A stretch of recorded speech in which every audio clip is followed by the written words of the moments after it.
Que l'on appartienne au camp des foodies fine bouche ou à celui des mangeurs fonctionnels, les saveurs occupent aujourd'hui une grande partie de notre expérience humaine. Les saveurs peuvent nous replonger en enfance, nous rappeler des souvenirs, nous rapprocher de quelqu'un ou nous connecter avec notre région au pays d'origine. Aujourd'hui, nous allons parler des saveurs qui ont traversé l'Atlantique pour atterrir ici à Ottawa et devenir une connexion entre celles et ceux qui ont choisi de s'établir ici dans l'Ontario français avec le monde. Nos saveurs éveilleront vos papilles et votre curiosité. Nos saveurs sont spéciales parce qu'elles ont une histoire. Nos saveurs renforcent la diversité culturelle de notre communauté. Aujourd'hui, grâce à ce podcast, nous allons voyager à travers l'expérience d'immigration de plusieurs personnes et nous allons découvrir les saveurs qui les connectent à leur pays d'origine et qui renforcent surtout leur intégration ici au Canada. Bienvenue chères poditrices et poditeurs, je m'appelle Ayoub Jlila, je vais vous accompagner aujourd'hui dans une nouvelle expérience. C'est un nouveau podcast du Conseil économique et social d'Ottawa-Carleton que nous avons nommé Recettes et Jazettes, les saveurs du CESOC.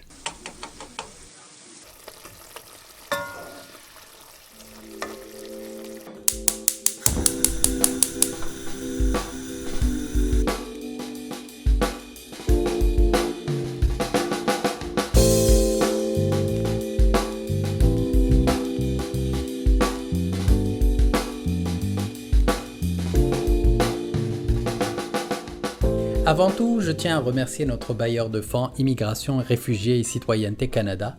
C'est grâce à son financement et son soutien que nous avons pu réaliser ce podcast. Nos épisodes s'inscrivent dans le cadre de la Semaine nationale de l'immigration francophone de 2021. Afin de célébrer cet événement, le Conseil économique et social d'Ottawa-Carleton a produit une série de podcasts portant sur le thème des saveurs francophones. Ces podcasts sont une fenêtre pour connaître ceux et celles qui font briller cet organisme fort de ses 25 ans d'existence. Connaître leurs histoires, mais aussi découvrir les saveurs qui les stimulent et qui les rattachent toujours à leurs origines. Dans cet épisode de Recettes et Jazettes, les saveurs du CESOC, nous avons le grand plaisir d'accueillir une superbe agente d'employabilité qui a intégré le CESOC voilà 2 ans, qui est passée par plusieurs programmes, mais aujourd'hui elle reste incontournable pour le programme d'employabilité.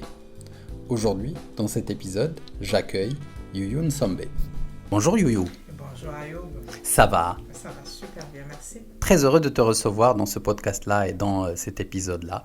Aujourd'hui, tu vas nous parler d'une recette très connue au Congo et moi je suis très impatient de la connaître. De savoir comment on la prépare, mais j'espère aussi de la déguster un jour. Aujourd'hui, tu nous parleras de le pandou. Voilà, pandou ya moussaka. J'espère que je le massacre pas, je l'espère. Avant d'aller dans le vif du sujet, j'aimerais bien découvrir en fait Youyou. Aujourd'hui, vous êtes agente en employabilité du CESOC, mais comment vous êtes arrivée au CESOC, Youyou? Je suis arrivée au CESOC particulièrement parce que j'ai un intérêt j'ai un background en travail social et j'ai un intérêt particulier pour aider. Donc, quand j'ai entendu parler qu'il y avait des offres au CESOC et j'avais une ancienne collègue qui travaille là-dessus, j'ai parlé avec elle, donc ça m'a amené jusqu'à arriver là et aujourd'hui je suis super contente de travailler au CESOC. Ça fait combien de temps que tu es au CESOC Ça fait exactement 1 année et 6 mois. Je suis arrivée en plein Covid. Ouais. Tu es arrivé en plein Covid, mais je pense que pendant cette période-là, il y avait une expansion du CESOC extraordinaire. Il y avait beaucoup de monde qui intégrait le CESOC. Parmi eux, moi aussi, j'ai intégré pendant la période de Covid. Donc, on est arrivé à peu près au même moment.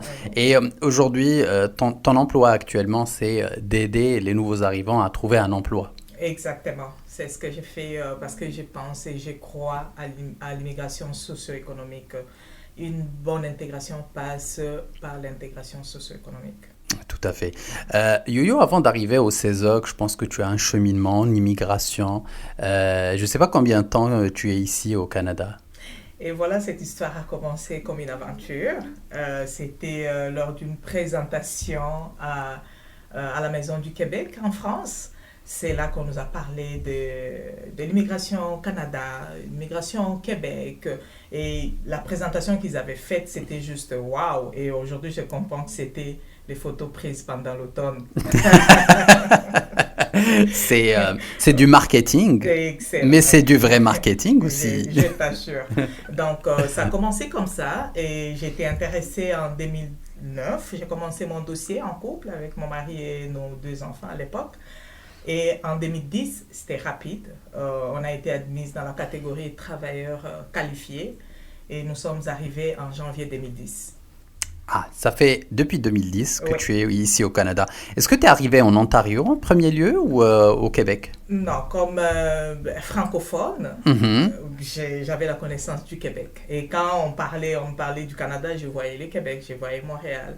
Et c'est par là que je suis arrivée, mais après avoir pris connaissance qu'il y avait des francophones aussi ailleurs qu'au Québec, alors je me suis dit, pourquoi pas? Je vais aller rencontrer ces francophones-là qui vivent à l'extérieur du Québec. Mhm. Et c'est là où tu es arrivé en Ontario. Oui, excellent.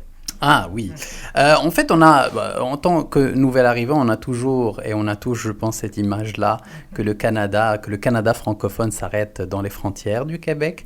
Sauf qu'il y a beaucoup de communautés francophones ailleurs au Québec. Et je pense qu'il y a une grande communauté ici franco-ontarienne qui est accueillante. Et aujourd'hui, on la découvre. Mais on souhaite aussi que d'autres immigrants la découvrent parce que c'est une grande communauté et c'est une communauté qui a besoin aussi de francophones. Aujourd'hui, est-ce que tu te sens bien dans l'Ontario français? Tu te sens intégré dans l'Ontario français? Il n'y a pas plus intégré que moi en Ontario français. Oui, évidemment, je me sens très intégré, bien intégré en Ontario français. Et aussi, je prends plaisir à intégrer d'autres francophones qui arrivent en Ontario. À travers, bien sûr, ton travail actuellement au sein du CESOC. Exactement. On parle d'intégration, mais l'intégration peut se faire par plusieurs manières, que ce soit par le travail, par la communauté, par la culture, mais ça peut se faire aussi par la cuisine. Ah, bien sûr. C'est ça. Et c'est là où on va introduire ta recette extraordinaire que j'aimerais bien. Je rappelle, j'aimerais bien la goûter, cette recette-là. C'est le pandouille moussaka. J'aimerais savoir pourquoi le pandouille moussaka, mais pas d'autres recettes du Congo. Déjà, les pondous communément appelés feuilles de manioc, qui est une recette, qui est un légume qui est préparé dans beaucoup de foyers en Afrique. On les trouve au Cameroun, en Côte d'Ivoire, au Rwanda, Burundi, les 2 Congos, Congo-Kinshasa et Congo-Brazzaville. Évidemment, cette recette ici a une particularité. On ajoute à cela moussaka, qui est aussi appelée la sauce graine. Alors, les pondos à moussaka, la particularité de ma recette, c'est quoi? C'est qu'il y a une histoire en arrière. C'est une recette où on trouve 4 générations en même temps. C'est une histoire d'une grand-mère, d'une mère, d'une petite fille, des arrière-petits-enfants dans cette recette-là. Et je vous dirai pourquoi. J'ai grandi avec cette recette-là. Je les connaissais. On les préparait chez nous, parfois les matins, en petit déjeuner ou avant, comme à l'entrée, en petite quantité. Mais c'est quand j'ai eu mon fils aîné, c'est là que j'ai découvert la force culturelle et traditionnelle de la recette. Cette recette-là. Donc, quand j'ai eu mon fils aîné, ma grand-mère a quitté de chez elle pour habiter avec moi pendant une période donnée, pour me transmettre une certaine valeur traditionnelle, pour me former, que je m'habitue à ma vie, à ma nouvelle vie, en fait. Donc, elle arrive, ma mère aussi voulait se faire une place, aussi. Donc, on s'est retrouvés, ma grand-mère, ma mère, moi et mon fils. Et chaque matin, ma grand-mère s'est réveillée le matin. Parmi les rituels qu'elle faisait, elle commençait par préparer les pondos à moussaka. Et quand elle les préparait, ma mère aussi voulait dire quelque chose et ma grand-mère ne voulait pas qu'on lui enlève le droit de les faire. Donc, elle les faisait. Spectatrice, je me sentais comme une princesse et j'observais et je n'attendais que pour manger. Et mon fils, à son tour, trouvait les bénéfices à travers cette recette, le pondos à moussaka. Si je comprends bien, ta grand-mère s'est installée chez vous pour vous transmettre cette culture-là et pour vous transmettre aussi ce rituel-là qu'on fait avec, ça veut dire les jeunes mamans, c'est ça? Exactement. Aujourd'hui, tu vois ce bénéfice-là à travers cette culture, mais tu l'as vu aussi à travers ton enfant, je crois? Ben oui, bien sûr, et je vais le transmettre. Et tu vas le transmettre? Ben oui, évidemment. Je ferai de mon mieux pour ne pas briser ces liens-là, que je trouve très importants. Aujourd'hui, le pendouille à moussaka, est-ce que tu le trouves même ici au Canada? Est-ce que ce rituel-là, il te suit même avec le changement de culture, le changement de temps, le changement de pays? Je dois vous avouer que c'était une inquiétude pour moi parce que quand j'ai immigré, j'avais amené avec moi 2 enfants, mais dans ma tête, je voulais encore en faire. Donc, quand j'ai eu mon 3e fils ici au Canada, je me disais, est-ce que je vais pouvoir faire la recette des pendouilles à moussaka? Évidemment, mon mari est allé chercher. Il a trouvé parce que l'ingrédient spécifique, c'est la sauce graine, les moussaka, qui est un peu rare à trouver ici. Les pondous, on les trouve déjà dans beaucoup de magasins africains ou asiatiques, mais c'était plutôt l'inquiétude de trouver la sauce graine et mon conjoint l'a trouvé pour moi et j'ai pu les faire. Tu as pu le préparer? Oui, j'ai pu les préparer pendant toute la période que j'allaitais. J'ai préparé le pendouille à moussaka. Donc, mais si je comprends bien, le pendouille à moussaka n'est pas spécifique que jeune maman et on peut le manger n'importe quand. Oui, bien sûr, comme je l'ai dit au départ, je l'ai mangé déjà, mais la force traditionnelle, je l'ai découvert quand j'ai eu mon fils aîné. C'est là que j'ai compris le pourquoi, les bien fondés des pendouilles à moussaka et c'est quoi sa richesse et ça rapporte quoi à la jeune maman et au bébé. Autre chose que tu as cité, et je trouve ça extraordinaire, c'est que le pendouille à moussaka, c'est pas une recette spécifique au Congo, mais c'est une recette qui lie plusieurs peuples en fait d'Afrique. Oui, les pondous lient plusieurs peuples en Afrique. D'accord. Mais les pondous à moussaka, ça c'est vraiment spécifique de ma région, la région qu'on appelle Équateur au Congo. Et aussi, je l'ai trouvé aussi au Cameroun. Donc, ils les font de la même façon que nous autres. Et l'histoire, c'est à peu près pareil. Ouais. Et les recettes en général, ça reste quand même un trait d'union entre les cultures, entre les peuples. Exactement. Et ce trait d'union-là, est-ce qu'il est perpétuel même ici au Canada? Ça veut dire, est-ce que le pendouille à moussaka, ça te permet de te lier à ta communauté ici congolaise? Je présume qu'il y a une grande communauté ici congolaise en Ontario français, et si je dis l'Est de l'Ontario spécifiquement. Est-ce que c'est un lien toujours de connexion avec cette communauté?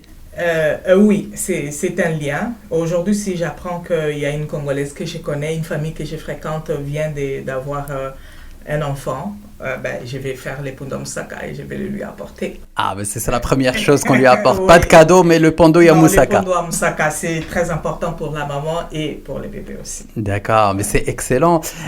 Est-ce que tu as déjà préparé le pendouille à moussaka ça veut dire pour la communauté d'ici?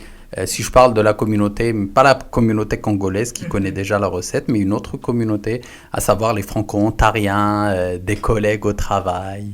Oui, je l'ai déjà fait goûter à mes collègues au travail. C'est là parce que tous les ingrédients qui s'y retrouvent sont des ingrédients qu'on trouve ici au Canada. On y met le feuille de manioc, ça c'est l'ingrédient principal. La sauce feuille qui est le moussaka. Il y a la patate douce, qu'on dit communément patate sucrée. Il y a le maïs fraîche, les blés d'Inde qu'on trouve ici, qui poussent ici au Québec. Il y a la banane plantain mûre, qui est ici aussi, qui est connue. Oui. Et les piments verts. Ah. Ouais. Et ça, tous les ingrédients, plus ou moins, on les trouve ici, il n'y a pas de problème. Oui. À part la sauce graine et les pondous qui doivent provenir de l'Afrique. Mais tous les restes, on les trouve ici. Si je te dis, Uyo, on va passer au fourneau et tu vas nous préparer le pendouille à moussaka, quelles sont les étapes et comment on le prépare? Ce que je trouve intéressant, ici au Canada, tous les ingrédients sont déjà presque apprêtés. Donc, le pendouille est déjà pilé, contrairement en Afrique où tu vas dans ton champ, tu vas cueillir et puis préparer. Donc ici, tout est déjà fait. Les pondous pilés, je prends tous les ingrédients que j'avais cités tout à l'heure, je les mets tout ensemble et je mets à part les moussaka qui va intervenir après. Mais tous les restes, le maïs, la banane, plantain mûr, les patates pilées, les patates sucrées aussi. Le manioc, ça dépend du goût. Qu'est-ce que vous voulez avoir dans votre pondou? Vous pouvez vous mettre toutes les tubercules possibles que vous voulez. Donc, ça prend environ 50 à 1 heure, minutes de cuisson dans des étapes différentes. Et puis, vous avez la recette. Oui, tout se met dans la même casserole. On met tout dedans. C'est comme une soupe, ça se mange chaud. Et ce qui est plus intéressant, c'est l'hiver. En hiver, tu manges le pondou moussaka, tu te réchauffes. Tu n'as pas besoin de manteau par la suite? Non. Tu vas dormir sans couverture, ça va te réchauffer. Tout ce que tu viens de dire maintenant, ça me donne juste une seule envie, c'est de goûter au pondou moussaka. Pas que moi. Moi, j'invite aussi les poditeurs, les poditrices qui vont écouter cet épisode-là à aller découvrir cette recette-là, parce que c'est possible de la faire tout seul. On n'a pas besoin d'une personne qui vient du Congo pour la faire. C'est très simple, d'après ce que je comprends. Il faut juste avoir... On trouve tout ici. Et on trouve tout. Ici, ouais. Et en plus de ça, Youyou va nous mettre tous les ingrédients et aussi toute la recette sur notre site web accompagné de ce podcast-là. Donc, quand vous allez écouter ce podcast-là, vous allez trouver la recette juste à côté avec la photo de Youyou. Donc, on va vous soumettre tout ça sur notre site web. Merci beaucoup, Youyou, pour cet épisode très passionnant à tes côtés. Je viens de découvrir encore une autre recette et je suis très chanceux de mener ce podcast-là parce que depuis qu'on a commencé les épisodes, à chaque fois, je découvre une recette et une histoire qui se cache derrière la recette. Donc, merci beaucoup. C'est moi qui vous remercie.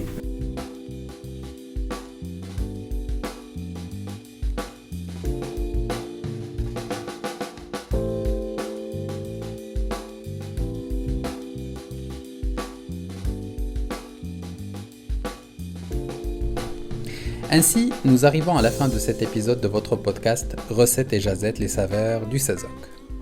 Si vous voulez découvrir la recette mise à l'honneur aujourd'hui, je vous invite à visiter notre site web www.cezoc.ca.